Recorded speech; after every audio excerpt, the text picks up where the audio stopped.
Hello and welcome to the 90-Day Website Mastery Podcast. It's the 36th episode. We're excited to bring you even more valuable insights and practical advice to help you enhance your website's performance. We want you to feel proud of your website. When someone says, "What's your website address?" we don't want you to have that pang in your stomach. We want you to shout it loud and proud and really be proud of your website. We're live on LinkedIn, we are live on Facebook, we're live on Instagram, and we're live on YouTube. So please do let us know if you're there. Perhaps you're joining us on the replay on the podcast, and it's brilliant that you're here as a listener. We really value it, and we love the feedback that we get. Keep giving us feedback and let us know what else you want us to talk about.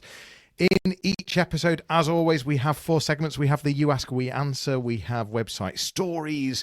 We also then move on to the website engine room, where we share an app or a piece of tech or a kit that me or Pascal have seen that is going to help you as a website manager or a website content creator have an easier life. And then, of course, we always finish with the website call to action, where we give you one small change or adjustment that you could be making to your website right now.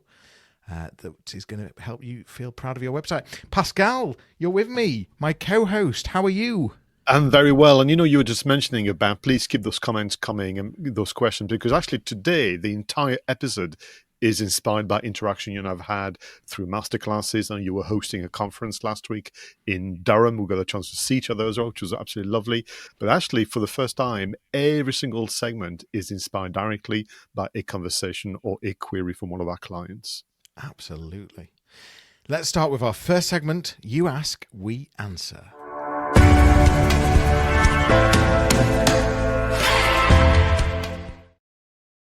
Now, you're going to love this, Jonny, because this question was asked in so many ways twice this week. I'm trying to get my colleagues to help me more with content ideas and to contribute to our blog. It's not easy. Any suggestions or practical advice? How many times have you heard these questions and this kind of comment? Yeah, I mean, trying to get content is sometimes like getting blood out of a stone, is it not? What you tend to find in most organizations is there's very few people that are waiting and like the idea of getting involved and giving content. But you do have the odd few gems. And the best way I've found to try and get content out of people is actually, depending on the number of staff you've got, of course, because I was about to go down having some one-to-one sessions with your staff. But of course, if you've got lots and lots of staff, then you just need to think about how you can work that cleverly. But depending on the number of staff you've got, and if I just think of an organization I was doing it with only last week, they've got about 30 or 40 staff. And I've done one-to-one sessions with every single one of them, talking about what their passions are, what they're interested in outside of work, what their hobbies, what they, are they members of any associations, any business associations, any charity work, and really tried to understand them as a person, and then tried to sort of marry that with, okay, well, what's perhaps some sort of internal goals on how you can business develop into the business. How can you help the business grow, which in turn is going to help you personally grow as well? And actually, is there a bit of value in some personal branding here as well? So, perhaps let's have a look at your LinkedIn. What's it saying?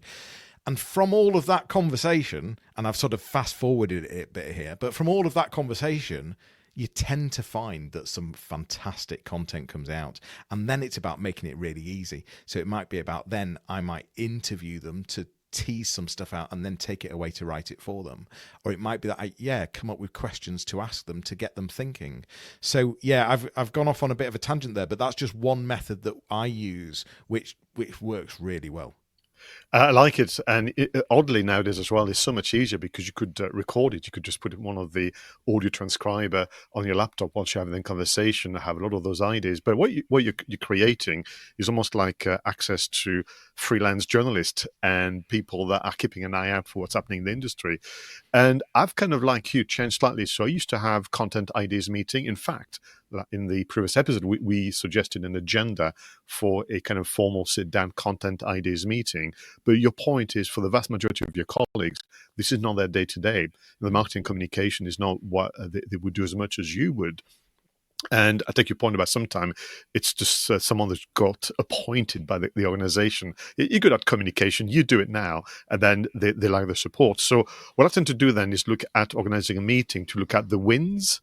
And so you're back to this idea of, in your particular area of expertise or in a particular function in the business, this month, what have been the wins? And what I tend to do is split between operational wins, commercial wins, technological wins, and to your point, personal wins.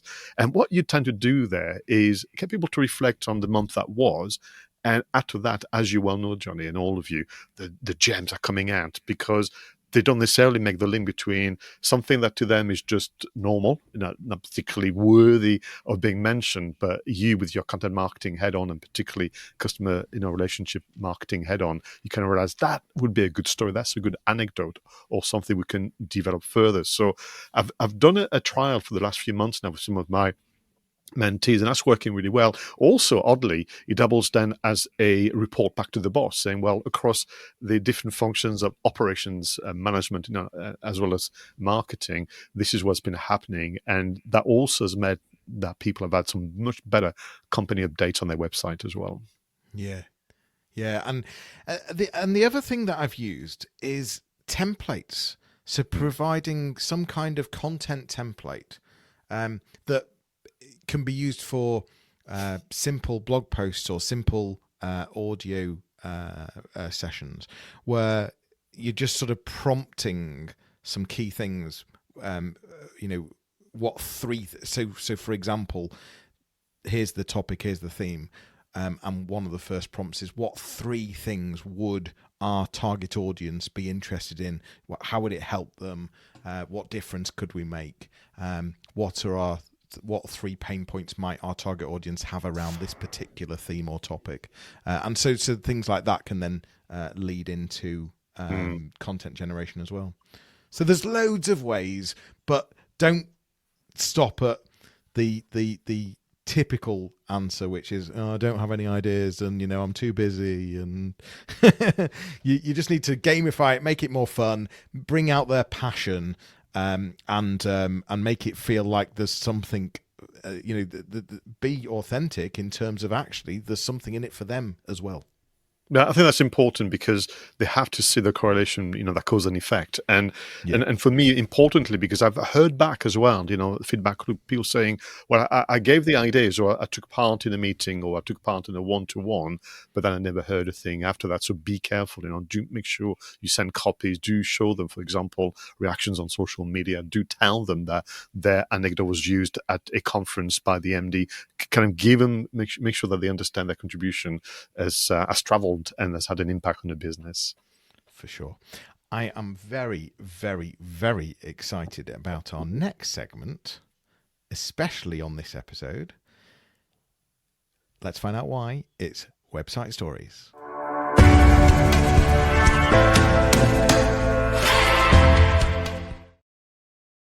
Now, typically for website stories, you and I would be researching an article, a podcast, a video, an infographic produced by somebody else and use it for a bit of a deep dive conversation of what it means to be a website manager in today's economy. But we're going to do something very more. We're going to actually be talking about something that you and I have authored and produced. I'm very, very chuffed and very, very pleased to announce to all of you that Jonny and I have co-authored a book. We have. We certainly have. And it's very exciting. And for those that are watching and on the video version, I'm just holding it up to the screen right now. If you're on audio, you'll be able to click the link in the show notes. Don't you worry. And you'll be able to see what it looks like. But how exciting. We actually have it published. It's live. And it's very exciting. And what is interesting for all of you, let's do a bit of an origins, story, a bit like a Marvel universe. But the idea started many months ago now. I must confess, memory is failing me. Where I thought, well, maybe we could do an ebook out of all the work that we do with regard to the webinars that started all of this, the program, kind of day to day with masterclasses, conferences, and so on. So we wanted to do like an ebook that would be a free download. But then eventually it became quite a sizable ebook. and with everything that we wanted to fit in, because we wanted this to become the ultimate resource that would really answer all of your questions, but also give you lots of practical advice. And in a moment, John is going to give you a breakdown of the content of the book called WebProud. And so off we went, and we went from ebook to book. And that was quite a learning curve. I mean, I always had a lot of respect for my fellow consultants and advisors out there that have gone ahead with writing books. And that kind of respect has been renewed tenfold, because it was quite a journey, but delighted with the result. Yeah, I mean, it's been 2 years in the making. Mm-hmm. We've spent a lot of time, and it was just that realization that we have a lot of tactics and strategies that work to producing a website that people can feel proud of. And, how can we not document this? How can we not, even just for our own sanity, and put it all together? So we've the strapline is the 5-step roadmap to feeling proud of your website. Again, it's called WebProud. There's a 5-step roadmap in there. Step 1 is all about the website health check. Step 2 is about building trust on your website. We have step 3, which is attracting the right website visitors. Step 4 is converting visitors into inquiries. And then step 5 is becoming proud of your website. And then we've got some bonus materials as well, have we not, Pascal? And a lot of that's from all of the podcasts that we've been doing. This is the 36th episode. And we have 4 segments in each episode where we give tons of value and tons of tips away. And we've taken all of those and consolidated them into some really, hopefully, you tell us, insightful, good value that's going to help you feel proud of your website.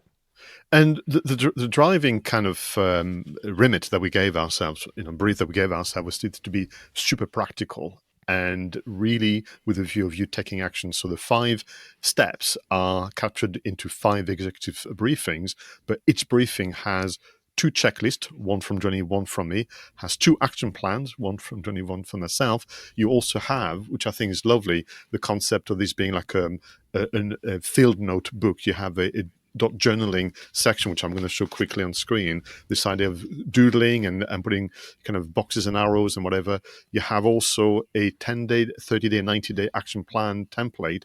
And you also have, which I think is important, a tools and AI solutions kind of ideas capture. So, what you're going to do, what tools are going to be, it's going to help you achieve those, and what AI solutions should you be testing right now, times 5. And that's for the 4 action. And as you mentioned, we also included the bonus section for inspiration, for imagination. You've got 4 different bonuses, but if I may say so, the one that I'm particularly proud of is a year's worth of websites amends and websites actions taken from our now, world famous website call to action. But literally, we've captured the top 52 actions that you should be undertaking in your website. And you can go through the list one by one, or you can open this particular bonus section randomly and go, this week we're going to work on that.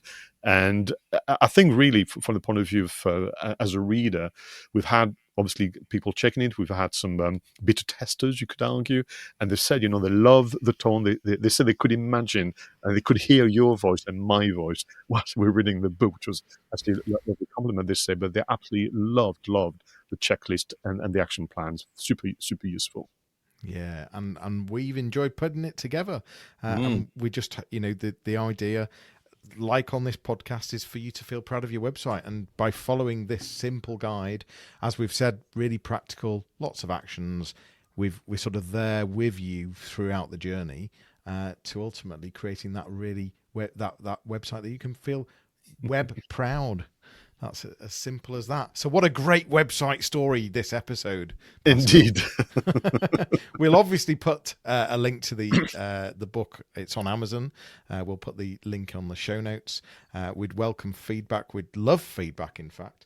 And if you do happen to buy it, please do leave us a review, because, ultimately, this isn't about I don't think we think we're gonna be millionaires from releasing a book, Pascal. But at the same time, we do want it to reach people. We want it to reach the right people, and we want it to ultimately create better websites online. That's for sure. For sure.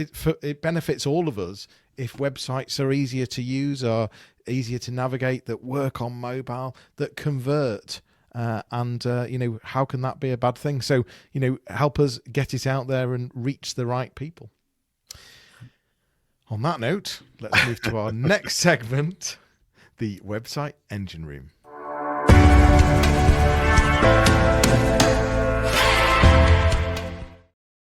Now, in this part of the show, we select and shortlist and recommend 2 apps or software solutions that can make life easier as a website manager and content creator. And some of them actually made it into the WebProud book that we just announced a moment ago. But Jonny, what is your selection for episode 36?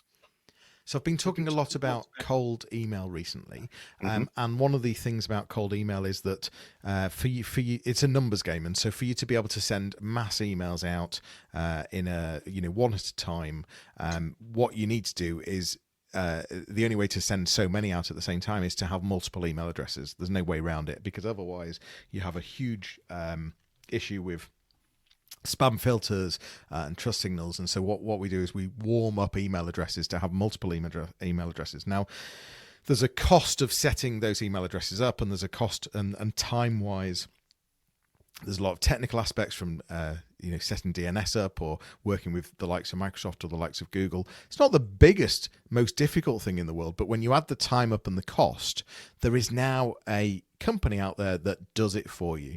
So it's mailscale.ai. It automates email account creation much faster, much cheaper, and within minutes you could be creating 50 to even 1,000 email accounts within just a few minutes on several domains. So they do the whole thing for you. They manage the whole thing, and it's set up within minutes, and it's a lot cheaper, and it just makes the whole barrier of one of the barriers of cold email campaigns just so much easier. So that's mailscale.ai is my recommendation for this episode.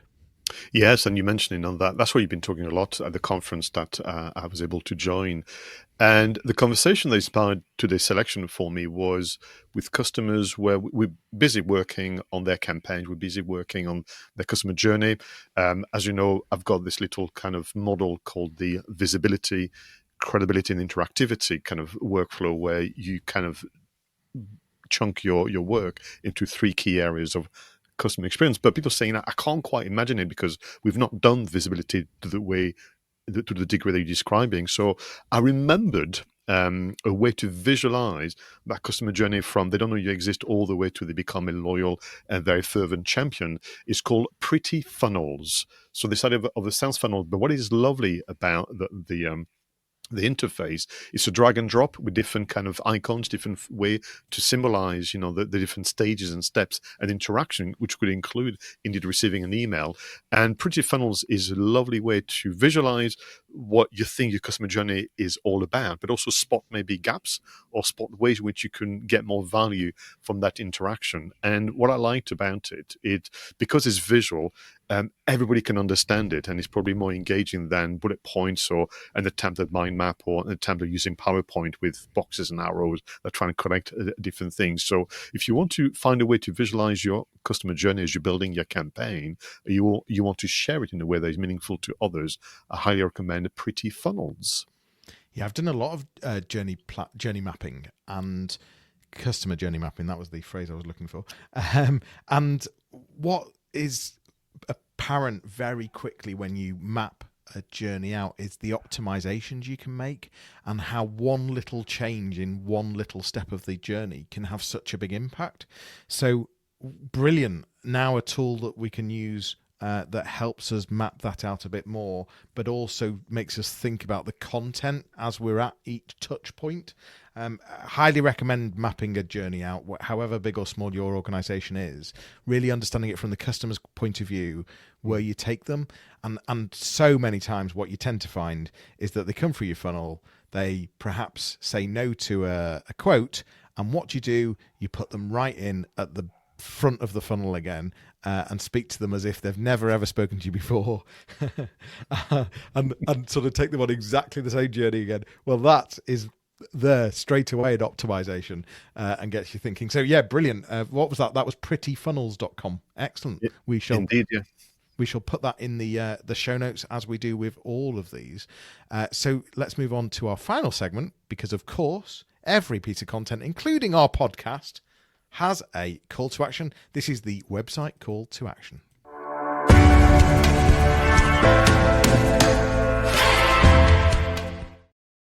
Now, this is about the one change or one adjustment that's going to make a big difference to your website and for you to feel proud of your website again. Jonny, what is your call to action? Go and buy the book. Oh, okay. I'm only joking. If you want to feel proud of your website, go and buy WebProud. No, my website call to action for this episode is lazy loading for faster pages. So depending on the content management system that you have, or depending on the how your website's been built, there is sometimes it's a click of a button. Sometimes you need to get a developer to write some code. But it's the idea that images or elements on the page do not load until the user, for example, interacts or the user scrolls to that part of the website. So it increases the speed of your website, because instead of having to load everything at once, the website only loads elements as the user gets there or as the user starts interacting. So it improves user experience and absolutely improves search engine optimization as well, because that's one of the big metrics that Google is looking at, is page speed, and that can have an influence on your ranking factor as well. So lazy loading for faster pages would be my website call to action. This is incredible, because that's the conversation I had only 2 days ago with a client about the way in which actually even Google and Search Console are making suggestions about things like this to kind of take the pressure off. So mine is actually, again, inspired by a conversation I've had with customers, where one of the other reason people are not feeling proud of their website is that they feel a little embarrassed about the fact that they have a website to-do list and they're just not making enough progress with it. So every time we have a meeting, every time they discuss things with their colleagues, it's that kind of dark cloud looming of all the things that I know I should be doing but I haven't done. So my recommendation is actually to go back to that to-do list and only select the actions that are going to make the biggest difference this time of year. And you could almost say that the rest on the list, give it to someone like Pascal or Jonny, and we'll be the custodian of that to-do list. But you should, as a business owner, as a marketer, pick the handful that are going to really, really make a biggest difference to your business. And then you're going to relax. Then you're going to feel proud of your website, and you can tackle the rest. For inspiration, in terms of website call to action, if maybe your to-do list is very light, and well done you, couple of things you could do. You could access our website and go onto the action randomizer, where we've captured the top 25 kind of calls to action for the previous series, and you can do one action at a time. Or, as Jonny mentioned in jest, but actually sincerely, do get a copy of WebProud, because as I mentioned a moment ago, we have a year's worth of calls to action for you to kind of make those adjustments. Very small one, very practical one, that's going to make a big difference to you, to your customer experience, and as a result of which you can breathe a sigh of relief and feel, do you know what? I don't mind sharing my URL, my website address anymore. So in episode 36, we have helped you hopefully get your team engaged in content. That's around some of the things, some of the strategies, some of the tactics that you can do with your team to try and get them more engaged, whether that be templates, whether it be understanding their passions, whether it be just talking to them and asking them, what do they think that they could add in terms of value, in terms of content, or pain points of their target audience, of their customers, and perhaps it is sometimes sharing some ideas first of all, just to get that conversation going. But there's no, what we are saying here is that there are easy ways to get help from the team in terms of producing content, and it's just about really engaging them and making them understand the value that they get out of it. That's the important bit. It's about them understanding the value that they get out of this as well.